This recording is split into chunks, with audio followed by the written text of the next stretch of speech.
Sebuah video menggegerkan media sosial, merekam detik-detik saat seorang perempuan nekat meluapkan amarahnya di halaman Mapolres Sragen.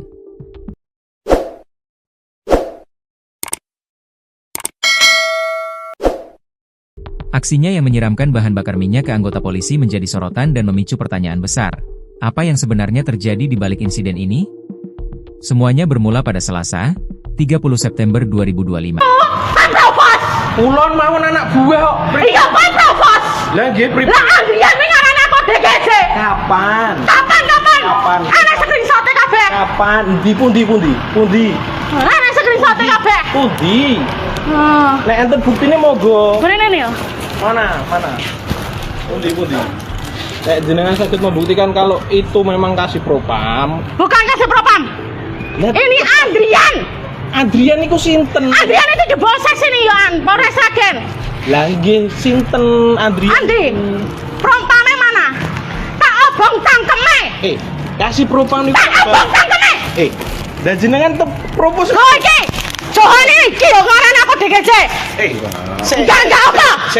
Jenengan niku Enggak apa? Kapan? Kok ngaran aku DGJ to? Pak Andrian niku sinten? Kok ngaran aku DGJ to?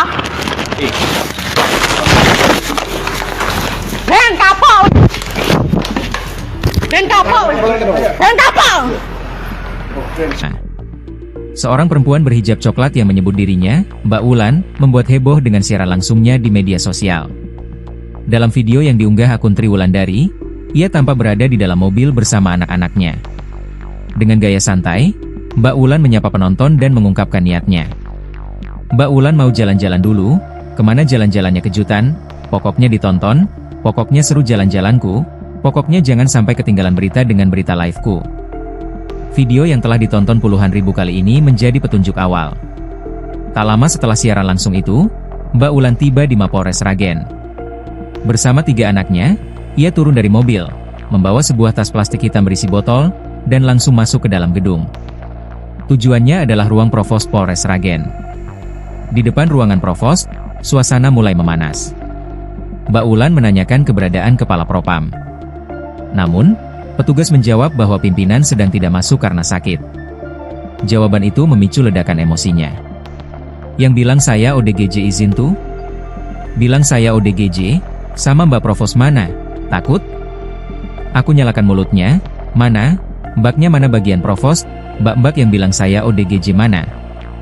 Saat ditanya siapa yang menyebutnya orang dengan gangguan jiwa atau ODGJ, ia tidak memberikan jawaban yang jelas. Ia hanya menyebut bahwa orang-orang yang pernah ia datangi malah ketakutan semua. Nada suaranya semakin tinggi. Yang ngatain siapa? Siapa? Waktu didatangi malah ketakutan semua. Ia juga menuding Provost hanya melindungi anak buahnya, sebelum akhirnya keluar menuju halaman depan Mapolres dan kembali meluapkan amarahnya. Di halaman depan Mapolres, Bribka Johan dari Provost keluar untuk menemuinya. Begitu melihat Bribka Johan, Mbak Wulan langsung melontarkan tudingan yang sama. Kamu bilang saya ODGJ tuh? Tanpa menunggu jawaban, perempuan tersebut membuka tutup botol yang ia bawa dan menyiramkan isi botol itu ke arah Bribka Johan sambil berteriak. Biar kapok kamu, biar kapok, biar merasakan apa yang saya rasakan, bilang saya ODGJ, biar kapok, mulutnya bilang saya ODGJ, ayo penjarakan aku, biar penjarakan aku, kamu juga bilang saya ODGJ. Aksi nekat ini membuat para petugas yang lain terkejut. Mereka berulang kali meminta Mbak Wulan untuk masuk ke dalam, namun ia menolak dan tetap berada di luar, meluapkan amarahnya, sebelum akhirnya pulang ke rumah. Hingga kini, belum diketahui pasti alasan dibalik kemarahannya. Pihak kepolisian belum memberikan keterangan resmi terkait insiden tersebut. Kejadian ini menjadi pengingat akan pentingnya penanganan emosi dan ketenangan dalam menghadapi sebuah masalah. Laporan ini akan terus kami update seiring dengan perkembangan berita.